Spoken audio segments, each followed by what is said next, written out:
permission itu penting Iya. gitu. Tapi kalau aku berdiri sebagai bintang tamu dalam sebuah acara komedi, pasti aku akan mencopot atributku dulu. Iya. Ya udah apa, ayo mau nanya apa ya, semuanya kan komedi, jangan dibawa serius. Gitu. Dan selalu kamu nanya Ki.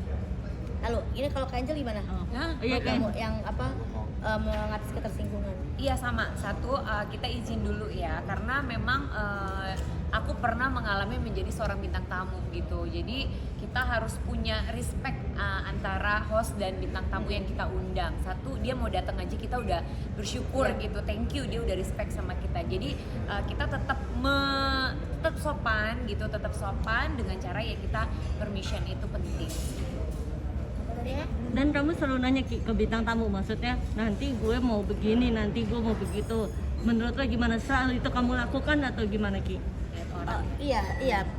Tapi kalau untuk ngobrol pasti. Iya. Mungkin kita bahas ini nih, abang Iya. ada apa nggak gitu. Tapi nggak yang detail. Kita bahas Iya. khusus, itu tugas kreatif ya. Nge-briefing deh. Iya, jatuh jago nge-briefing. Tapi juga suka ya kak. Terjadi Iya. kayak gitu. Kadang-kadang kalau kita Seru. suka pembahasannya ngobrol, bang gini ntar aman ya gini-gini ya. Oke Ki, aman, singkat aja. Biasanya ada Iya. kayak gitu yang oke, berarti dia udah baca skrip di rumah biasanya kayak gitu. Berarti dalam sketsa kamu tidak ada yang spontan dan harus Untuk talk show, Untuk talk show, harus iya. permission. Kalau sketsa beda. lu biasa gitu. Kalau sketsa komedi yang mana dulu nih? Kalau misalnya pasti ada briefing ya. Kalau kita mau ada janjian buat ngelawak, biasanya janjian. Atau misalnya kayak, kayaknya ini kurang asik nih, kita ganti aja gini gimana? Iya. Gitu. Ngobrol lah yang paling penting. Bedah skrip. Jangan sampai ada bintang tamu kita cuekin Iya. gitu kan. Jangan sampai tuh begitu.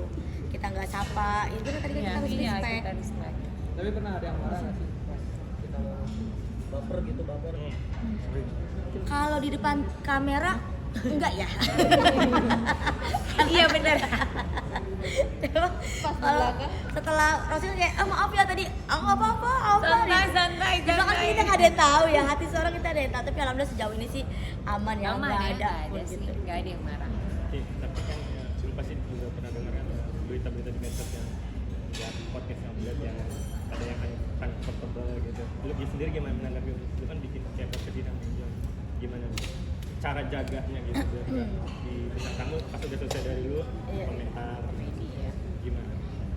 Iya ya, aku ya balik lagi ke persona masing-masing, nggak tahu ya, balik itu kan ketersinggungan, mungkin ada hal yang kelewat, miss gitu ya, mungkin maksudnya Canda. pada saat itu di momen itu mungkin ngerasanya oh kayaknya aman nih untuk dibicarakan, tapi ternyata pada saat udah sampai di tayangan di netizen nyampenya beda, itu nggak bisa dikontrol kayaknya ya. Kalau sulit. gitu itu tinggal minta maaf aja. Ya, ya Tinggal mungkin minta maaf. jadinya bisa jadi pembelajaran, bisa jadi edukasi buat kita host. Oh nextnya ini Nggak boleh hati-hati gini, ya, ah. ini hal yang sensitif kayak gitu. Kalau berita yang Angel itu lihat di medsos yang rame podcast yang lihat gimana tanggapan? Ya mana sih iya, gue nggak tahu itu gue. Nah itu hanya mau Om Ded dah. Kita nggak tahu, iya nggak tahu. Ki, tapi lu pernah gak sih Ki, maksudnya ketika ditawarin Ki ini bintang tamu ini, tapi lu langsung aduh kayaknya dia nggak bisa dilawakin nih, dia nggak bisa dibicarain dah. Lu pernah ada di posisi itu gak sih Ki? Tergantung di acara apa ya. Kalau misalnya emang tujuannya talk show, ngobrol, siapapun bisa, orang bisa ngobrol. Sependiam-pendiam orang pasti bisa ngobrol gitu. Cuman treatment biasanya. Kalau misalnya diskusi kita sama kreatif tuh pasti ada, Kak ini kayaknya terlalu dipaksakan nih, ini janganlah gitu. Kayaknya ini terlalu sensitif. Itu pasti ada pertimbangan kita untuk diskusi sama tim kreatif. Kok kayaknya ini nggak bisa dilawakin deh. Kayaknya nggak gitu kalimatnya. Gitu. Oke, aman? Oke. Iya.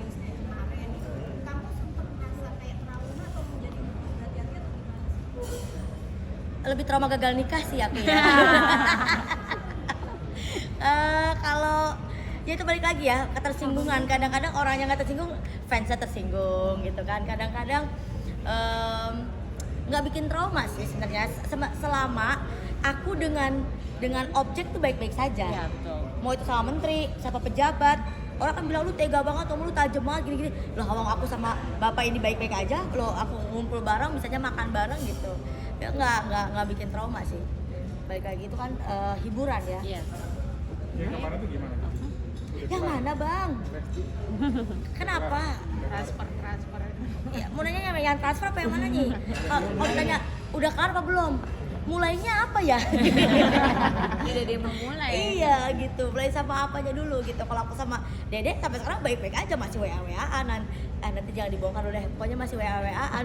Tapi setelah itu emang udah minta maaf atau gimana? Kenapa? Jadi setelah itu minta maaf. Ada komunikasi kita berdua, maksudnya kan aku takutnya nanti dari netizen ini menggiring opini apakah benar apa yang disampaikan sama fansnya adalah membuat Dede menjadi apakah semarah itu, apakah tersinggung, apakah seperti yang dirasakan sama fansnya gitu kan. Jadi ya pasti ada komunikasi aku sama Dede baik-baik saja. Ternyata Dede pun kayak enggak lah gitu mah ya biasa aja gitu. Berarti setelah lu yang roasting terus ada fans yang mulai membuli, lu ada permintaan maaf gak mas?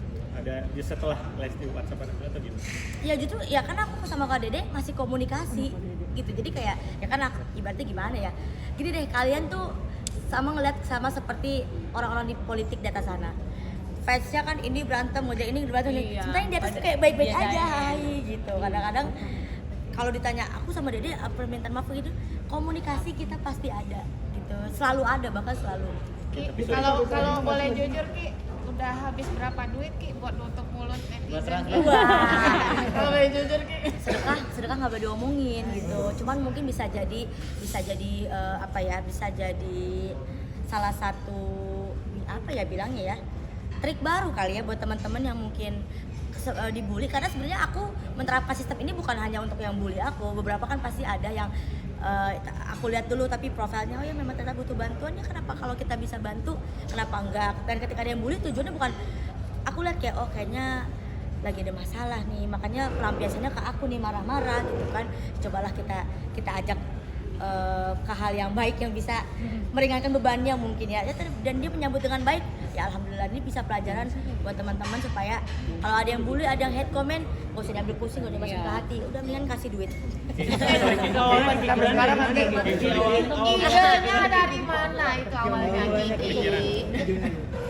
Gini, aku balik lagi, itu aku lakukan bukan yang pertama, tapi memang baru aku upload karena momennya pas. Jadi memang kalau misalnya aku selalu punya pikiran, punya pandangan gini, orang bisa ngehujat orang lain, bisa maki-maki orang lain, itu biasanya cuma karena satu, hidupnya nggak bahagia. Itu. Jadi ketika kalau misalnya dia ada masalah di rumah, nggak bahagia pasti pelampiasnya ke orang, makanya kita kasih kebahagiaan. Tadi jadi baik kan akhirnya. Wah dasar lo ini, aku ngefans banget. Angel pernah gitu? Angel pernah atau gitu? enggak siasatnya Kiki dipakai nanti? Langsung Buat transfer ngebully kalau atau yang- Itu siasat tuh kata dari gue. Apa siasat? Coy, mudah-mudahan jangan ada yang ngebully ya.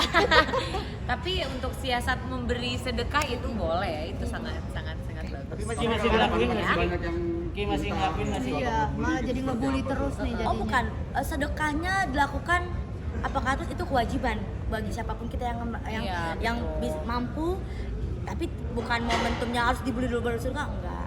Kalau ditanya masih melakukan sedekah itu wajib, sampai mati kita harus sedekah. Kamu takut nggak sih jadi malah makin banyak yang ngebully dan malah minta jadi manfaatin jadinya. pilih-pilih orangnya. Ya pasti dipilih-pilih lah kalau semuanya wah habis deh. Ayo kita ribuan orang. Oke, tapi sorry ya. Kalaupun amit-amit lu akhirnya dilaporkan kan kata dengar pengacaranya itu, nantilah dengar perkembangannya gimana, kita nggak tahu amit-amit gimana respon lu sih. Apa aja yang dilaporin bang? Lu dilapor misalnya. Enggak lah. Pertama apa yang dilaporin gitu, karena tidak dalam apa nih, pasal apa gitu. Kalau aku tanya balik, kira-kira apa yang mau dilaporin gitu kan. Karena kan di situ tidak ada unsur fitnah, tidak ada apa dong ya, aku bingung juga di pasal mana nih gitu. Yang kedua aku percaya Dede pasti Lesti ya, maksudnya ataupun misalnya kan sudah bersama Bilar gitu, pasti tahu apa tujuanku bicara itu, tidak ada menyakiti hati, tidak menyinggung hati, dan sudah terbukti gitu di komunikasi kita. Jadi enggak lah. Oke, untuk clearnya nanti diajak Dede ke podcast ini. Dede, Boleh. ada kemungkinan? Boleh kalau ada season 2 ya. Gimana? Dari lu sendiri Ada pengen nggak? listnya gitu. Sangat mungkin dong, ya harus dong. Maksudnya kan Kita mah siapa aja iya, ya. gitu. Malah sangat berterima kasih kalau Lesti mau mampir di Playdate, Playdate. pasti akan booming sekali. Weh, Iyalah, karena kan fansnya pasti bakal nonton. Pasti ide dari gue. Terima kasih. Udah. Soal cewek yang dicabut Ki. Apalagi bang, ayo bang. Itu kak.